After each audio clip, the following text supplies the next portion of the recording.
On Africa 24 English, the African Union Journal is presented to you by Afro-descendants.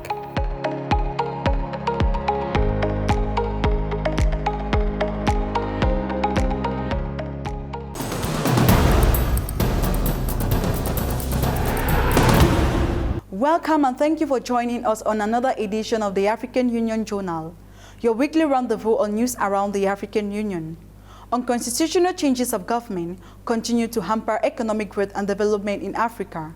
In this edition of the African Union Journal, we will be looking at the efforts of the African Union in combating this common threat.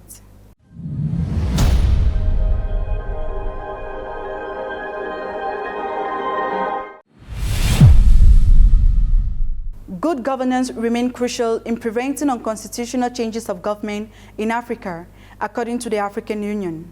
At the Second African Union Reflection Forum on Unconstitutional Changes of Government in Africa, held from March 18 to 19, 2024 in Accra, Ghana, leaders called on member states to renew their social contract and strengthen democratic institutions.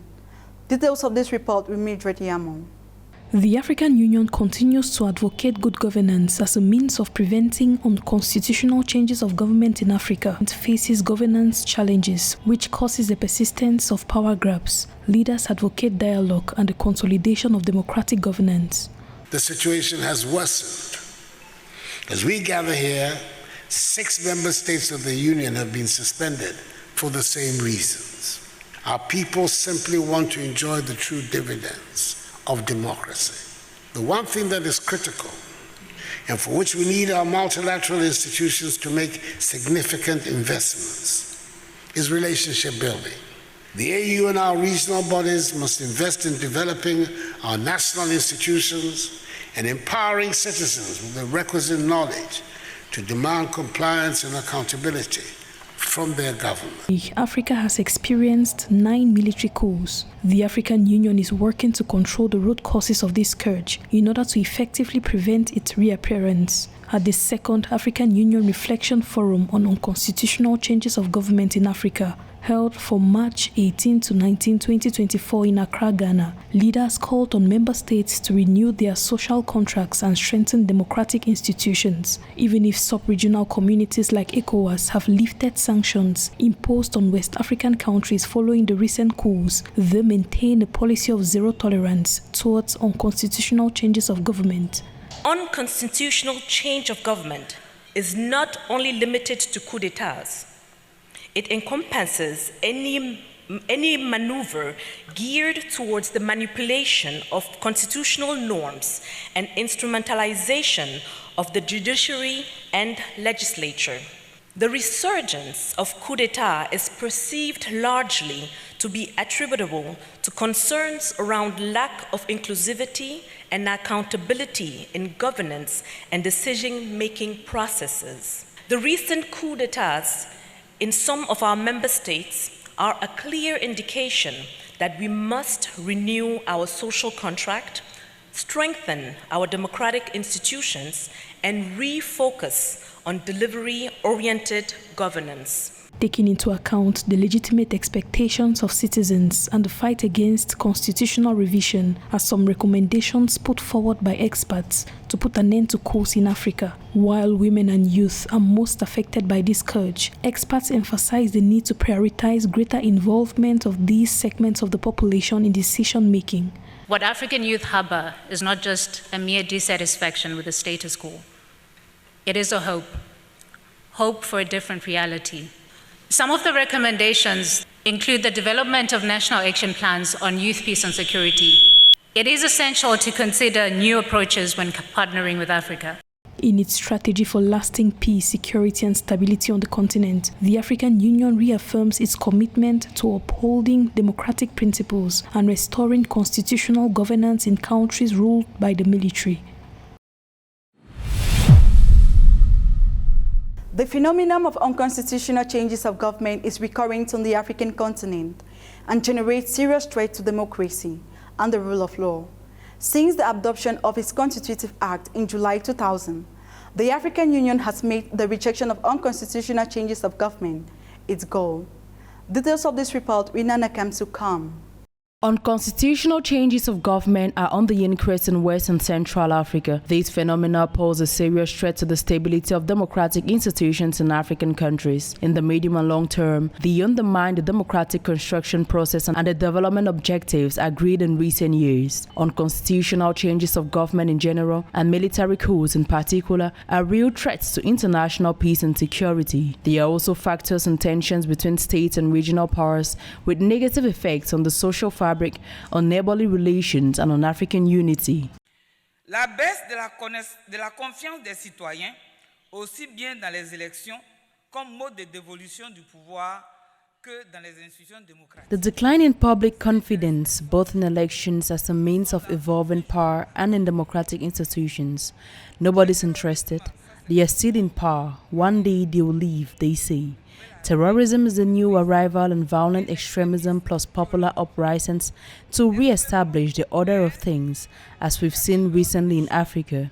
Bad governance, mismanagement, and diversity, systematic violation of human rights are suffering.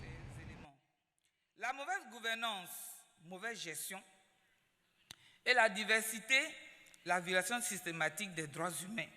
Les droits humains sont en souffrance. According to the EU, the trend observed in recent years suggests that for some, challenging elections has become the only way to gain power.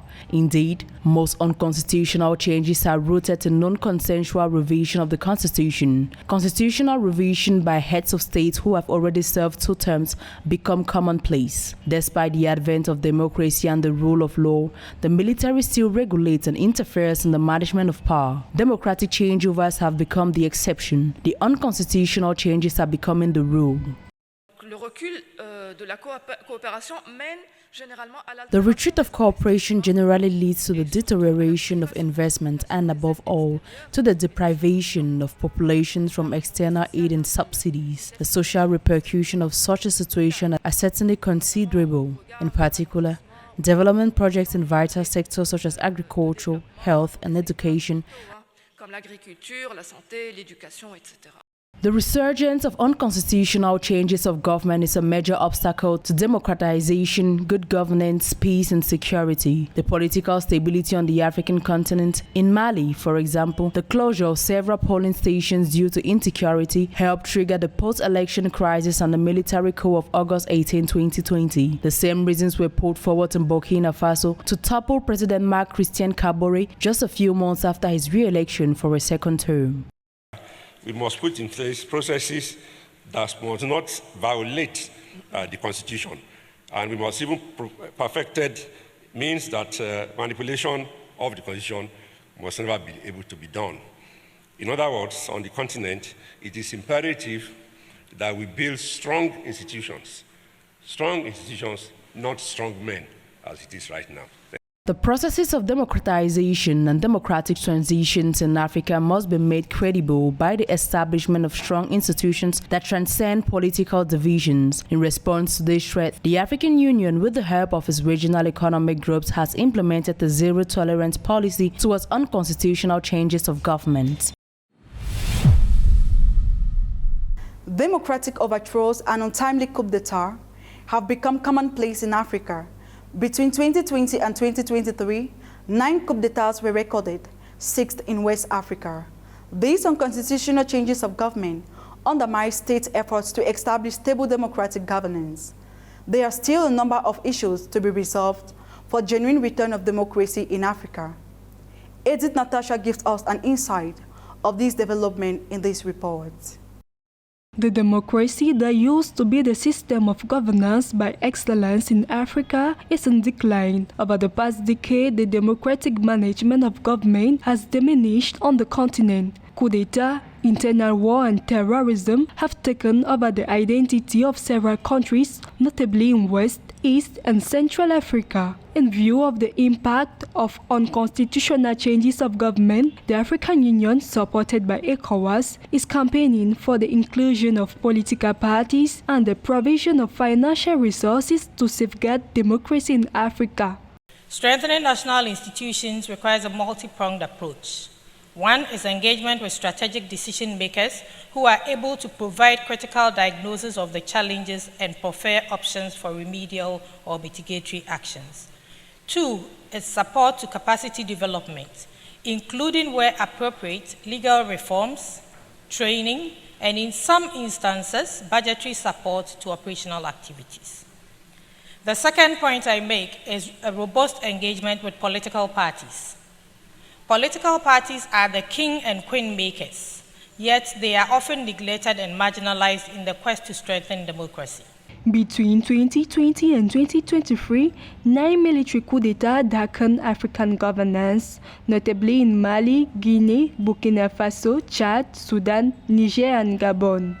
These coups d'etat took place against a backdrop of widespread disregard for political and civil liberties, coupled with growing economic difficulties and worsening insecurity, mainly affecting youth, who make 60% of the continent's inhabitants. Example, in providing specialized training in security and intelligence to the youth is not just an investment in their skills, but also it's a testament to the pivotal role that we provide and we play in safeguarding democratic values. Beyond the military cause, peace activists are calling on states to ensure that elections are held and that the constitution is respected, which, if poorly managed, is an obstacle to democracy. As Jana Kube, Deputy Executive Director of Crisis Action, points out, it is essential to question the right to democratic governance for the African people.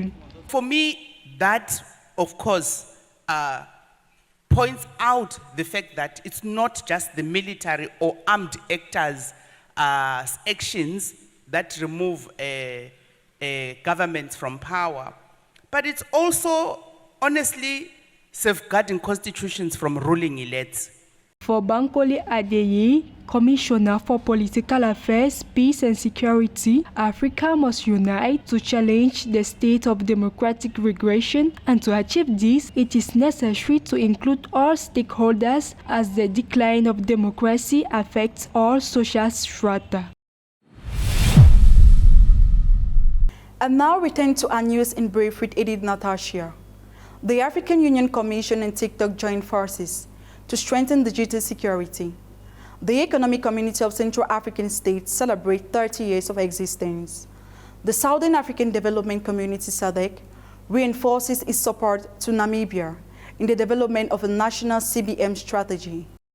The African Union Commission's Women, Gender and Youth Directorate and TikTok, a mobile video sharing application, signed a partnership agreement on March 14, 2024, focusing on youth safety on the continent. This will involve the launch of the Safe Together initiative, a campaign to educate and raise awareness of digital safety among young people, parents, teachers and community leaders. The launch of this campaign is in line with the African Union Digital Transformation Strategy for Africa, as well as its 1 Million Next Level initiative, which aims to promote better access to digital platforms for young people and encourage their safety use to address the risks associated with internet use.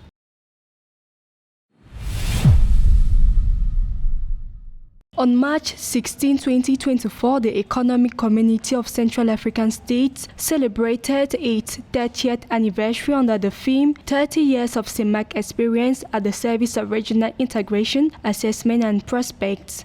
The head of state of the Central African Republic, who is also the current president of the Conference of CEMAC Head of State, took the opportunity of this celebration to salute the progress made by CEMAC over the past 30 years and called for greater action to improve regional integration in the CEMAC zone. Indeed, 80% of the 6 states in the sub-region trade with other countries, in particular with China, Russia and Europe, and only 4% with each other. Faced with this reality, President Faustin Archange Touadéra urged his counterpart to promote integration projects with the aim of tackling the major challenges facing the sub-region with dignity. The treaty establishing CEMAC was signed on March 16, 1994 in N'Djamena and came into force in June 1999. This followed the dissolution of the Central African Customs and Economic Union. To ensure the free movement of people and goods in Southern Africa, the Southern African Development Community is stepping up its support for Namibia in the development of a national CBM strategy. Namibia's national CBM strategy calls for a coordinated approach by border control agencies to seek greater efficiency in managing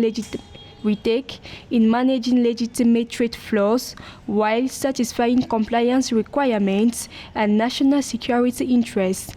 The strategy will help Namibia to simplify and harmonize trade documents and border procedures, as well as improve the predictability of border agencies' risk-based control procedures.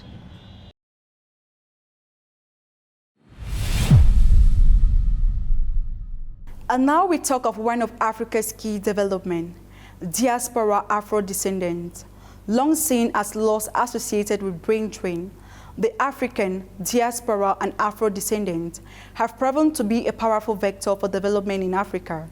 To achieve this, certain well-known levers, such as personal financial transfer to Africa, need to be revitalized. Catherine Gobe gives us more insights of this development. According to data from the World Bank, remittances from the diaspora of Africa reached $54 billion in 2023, an increase of 6.1% compared to 2022. The African Development Bank attributes this performance to the introduction by at least 32 African countries of services and policies designed to attract the interest of the diaspora. This is the case in Ethiopia and Rwanda, which are conducting campaigns targeting their expatriates to encourage them to invest in development projects in their countries of origin. This is being done by introducing dual nationality for their nationals and supporting diaspora networks around the world. The aim is to ensure that the diaspora makes a greater contribution to the continent's development. All the figures show how just important the diaspora is in mobilizing funding. Today, we are in a situation where our economies are heavily dependent on external funding that we have no control over. Every dollar, every euro, in context of a partnership, is a link in a chain that binds us in terms of decision-making. Although their volume exceeds that of foreign direct investments, estimated at $22 billion in 2022, remittances from the African diaspora contribute only marginally to the financing of development and wealth creation on the continent. To this end, it is imperative that African governments and financial institutions work together to overcome the persistent challenges and ensure that these funds contribute optimally to the well-being of African populations. C'est un peu tout le paradoxe qui se pose à nos pays aujourd'hui. Parce que les chiffres que vous avez donnés. This is the paradox facing our countries today, because the figures you have given for Mali in particular far exceed what is called official development assistance. But yet we call these donors, but don't call the diaspora a donor, even though it deploys resources that go beyond the resources we receive from these partners. So today we need to take a fresh look at how we value and respect the diaspora who make these investments. C'est d'abord valoriser et respecter cette diaspora qui fait ce type d'investissements, qui sont des investissements significatif. The contribution of the diaspora and Afro-descendants doesn't limit to funds transferring. The brain drain associated with their departure could, according to experts, benefit the continent by providing a pool of skilled labor. According to the Organization for Economic Cooperation and Development, OECD, some African countries such as Angola, Cameroon, Ghana, and Senegal had a skilled diaspora rate of over 20% in developed countries in 2010. They don't feel comfortable in the host countries either. When they see that this continent is discriminated against, they want to come to the rescue of the continent and contribute with their skills and their financial resources to enable the continent's development. With a view to drawing up a normative framework to steer exchanges between the diaspora and Africa, the African Union is organizing the 9th Pan-African Congress in Lomé from October 22nd to 25th, 2024. The event will bring together Africans from the continent, the diaspora, and Afro-descendants around the theme, a renewing Pan-Africanism and Africa's role in the reform of multilateral institutions, mobilizing resources, and reinventing ourselves for action.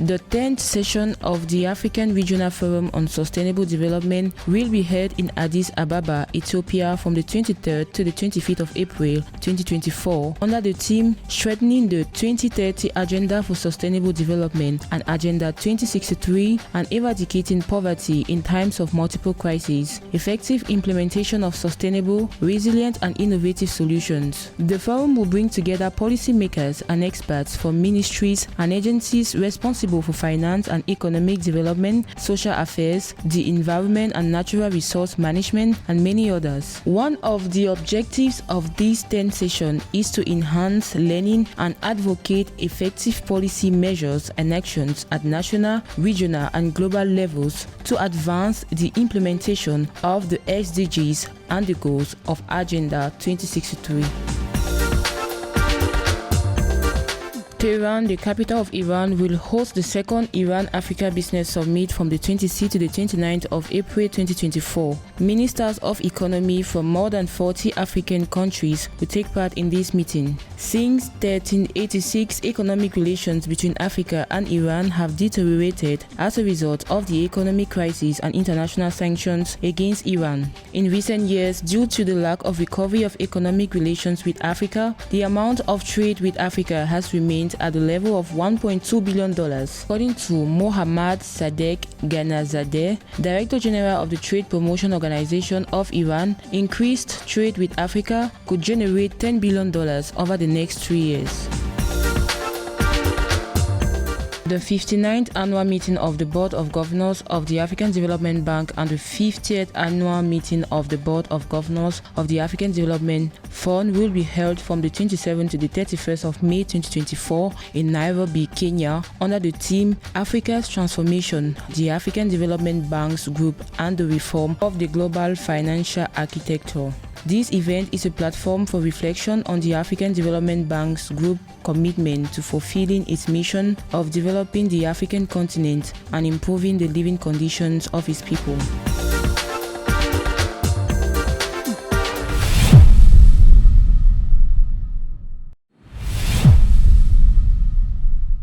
As part of our effort to improve good governance and democracy in Africa, Emilia Dinilau Kusar, Chairperson of the African Union Peace and Security Council for the month of March 2024 and the Ambassador of the Republic of Namibia to Ethiopia and the African Union, advocate the elimination of unconstitutional changes of government in the continent. This female leader encourages regional economic communities and regional mechanisms to promote synergy in dealing with issues relating to unconstitutional changes of government. As chairperson of the African Union Peace and Security Council for the month of March 2024, Emilia Dinilau Kusar, ambassador of the Republic of Namibia to Ethiopia and the African Union, advocates the fight against unconstitutional government in Africa, a challenge that has hampered the continent's development for several decades. The Namibian diplomat aim is to effectively guarantee peace, prosperity, security, stability, and sustainable development in Africa. As a standing decision-making organ on behalf of all AU member states, the Peace and Security Council has been consistent and firm on issues of military takeovers and any other forms of UCG. In line with the AU instruments, the AU has a zero-tolerance policy for unconstitutional change of government, and that is what is guiding the Peace and Security Council. The current head of the African Union Peace and Security Council appeals to the AU member states to reinforce their efforts in curbing the challenges of unconstitutional change of government in the continent, as a total of 6 member states have been suspended from the activities of the African Union due to the ordeal. Our continent faces a serious number of threats in the peace and security landscape, but the most critical issue to be considered is the issue of governance at national levels. It is regrettable, Your Excellencies, that in some circumstances we have been in denial and regard it as a taboo to admit that our governance structures are facing challenges that need to be addressed. This has largely been a result of sensitivities about the interface between sovereignty and AU instruments on democratic governance, particularly Article 23(5) of the African Charter on Democracy, Elections and Governance. Although progress has been made in addressing the issue of unconstitutional change of government in Africa since the adoption of the declaration of the First Accra Forum, Emilia Kusel nevertheless encourages African leaders to work towards good governance. This includes political management, respect for human rights and the Constitution, and taking into account the legitimate expectation and aspiration of citizens. It is our responsibility to ensure that as leaders, we adhere to the values of democracy and good governance and address the legitimate concerns of our citizens. As a preventive measure, we need to reflect deeper and come up with other necessary steps. Implementation of our decisions at both national, regional, and continental is key to advance the aspirations of our people. Africa still faces complex challenges, particularly gaps in governance and a convergence of vulnerabilities and security challenges such as terrorism, illicit circulation of arms, corruption, illicit financial flows, manipulation of government accountability mechanisms, foreign political and military interference, and youth unemployment, which hampers continental and regional efforts to address socio-economic governance, peace and security issues, including the resurgence of unconstitutional change of government. The AU Peace and Security Council therefore urges African leaders and institutions to design mechanisms and programs for good governance, capacity building among political parties, parliamentarians, public servants, and non-state actors in order to enrich leadership qualities and statecraft with a special focus on youth and women's empowerment.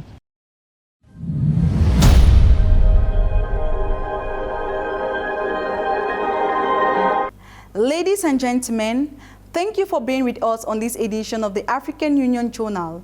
Stay tuned for more news on Africa 24 English.